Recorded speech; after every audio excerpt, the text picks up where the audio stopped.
very adamant they voted against it. The reason being is because we put a comprehensive package together, that there was an agreement, and it was not behind closed doors. It was done in the open all summer long as part of the Education Funding Task Force.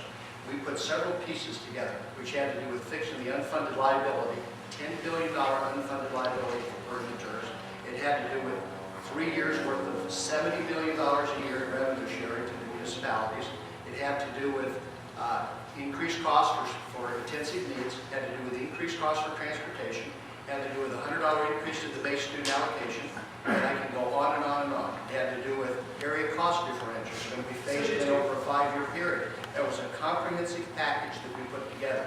And one of the things that I fought for was to make sure that that package didn't fall apart. And if you go to the floor and you offer an amendment for a comprehensive package that you have, you run the risk of those other pieces being jeopardized. I'll give you an example of what that $100 did. We offered that $100 back into the bill, but not in the base student allocation as part of the initial package. We added the $100 back in as energy relief to the schools. The governor got exactly everything she asked for. We just structured it a little bit differently.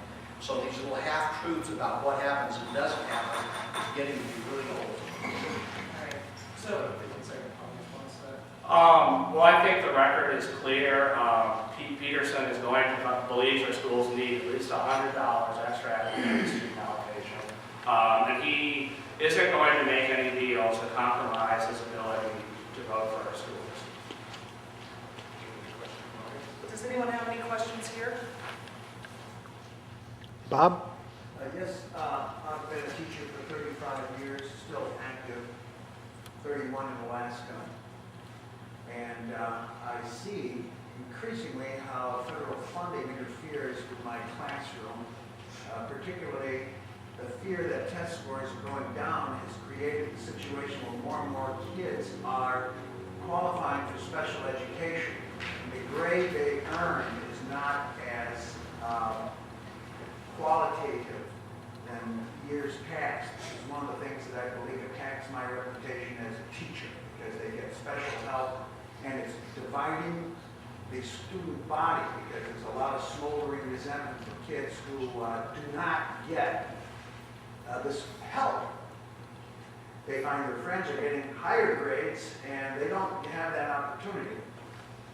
This all comes down to federal funding. I find that federal funding is interfering with state control. So I would ask, what would you do about federal funding? Some states are beginning to resist it and say, take the money back, we'll handle it here in our own state. It's a tough question. I'd like to hear how you would respond to that option. Yes, To both, yes. I'm sorry. Okay, well, I haven't had a specific conversation with Pete, but I have had many conversations with him. His education is something that both Pete and I care very deeply about. Laws like No Child Left Behind and federal mandates for our schools, and how it often has many negative effects on many levels of education. I don't know what specifically Pete would do, but I know he has a strong business record. I would trust him to go down to Juneau and look at the books and figure out, is it cost effective for us to be taking the federal money, or is it going to be more cost effective to do the programs in-house and do this, I trust Pete to figure out which is going to get us the best education. Thank you. This is a perfect example of the difference between what experience gives you and what inexperience doesn't give you.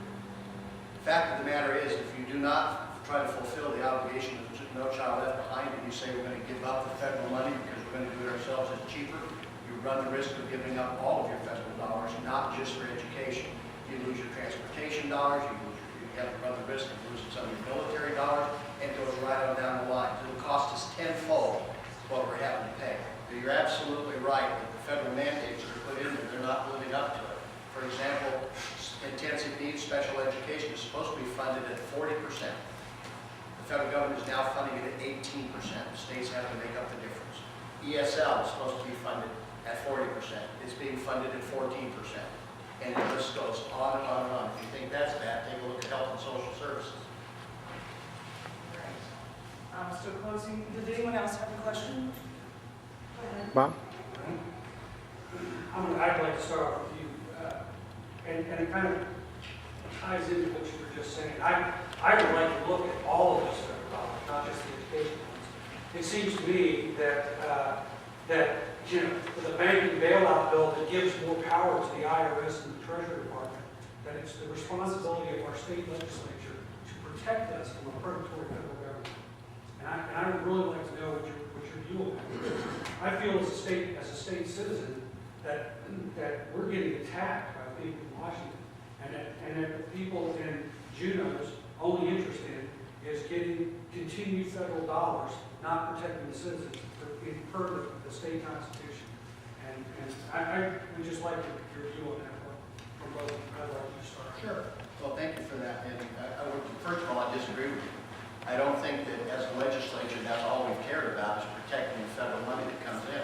We have an obligation to the state of Alaska to make sure that we try to balance the budget. We have an obligation to the state of Alaska to provide the services that are out there, education, transportation, public safety, and so on. Much of the funding that we have comes from the state level, from the federal government. And I can tell you that they're ratcheting it back more and more and more. So if you're worried about their intervention, just wait about 10 years. You won't have to worry about it because they won't be doing anything. On social services, last year the state had to replace $389 million that they didn't give us that they were supposed to just to maintain an even keel. That has nothing to address the needs that are increasing, has nothing to do with inflation, has nothing to do with anything else. That's just to keep pace with what we already have. And so we're having to replace those federal funds, and it's not cheap and it's not easy. And I agree with you, it's very oppressive. But I would disagree with the fact that we're only there to protect the federal dollar.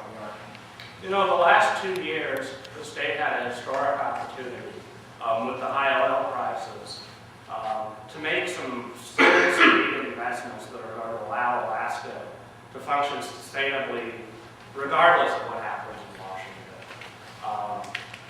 We have the opportunity to ensure that our schools are going to be adequately funded for years to come. We had the opportunity to invest in early childhood education, optional, not forced, but so it's available to every child in the state. And that's something Pete strongly believes in, is that since not all families are lucky enough to have 2 parents at home to teach their kids, you know, we need early childhood education for the children who are falling through the cracks. But, you know, look at the record. The legislature failed to enact this. That's why we need Pete Petersen to go into Juneau and shake things up and get what needs to be done, rather than just so that we're not just coming back here in 2 years and talking about why haven't we made the investments that we need to stop relying on federal dollars. We need to get it done, not just talk. Mayor, respond to that? May I have a very brief follow-up? question. Let me respond to that in 15 seconds. Sure. Well, first of all, I wanted to address a couple pieces that you mentioned in there that we didn't do enough to save. We put aside $1 billion for public education, in addition to what we already funded. We saved $1 billion. We put $1 billion in transportation infrastructure. We put $450,000 into alternative energy programs. We put $360 million into weatherization programs. I think we did a lot. I'll tell you about 10. We're going to take one more Him call, first. just real quick, and just a quick Yeah, question, and then we He's have first. closing remarks, and then we have the 5-minute intermission for the next candidates. We're running out of time. Okay, follow-up very quick. You mentioned the funding side of it, which I understand, but on the spending side of it, you said that the federal level had gone down to where you were just maintaining parity. Is there any efforts being taken at Juneau to try to reduce people's dependence upon any government, whether it's state or federal? I can assure you that I sit on more committees than any other member of the State House. And we do everything we can to look for where we can trim and save and economize and consolidate and save money, because we have no more interest in being dependent on other sources than you have us being interested in it. We still have the bottom line that we have the constitutional obligation to provide these services. And if we don't have the money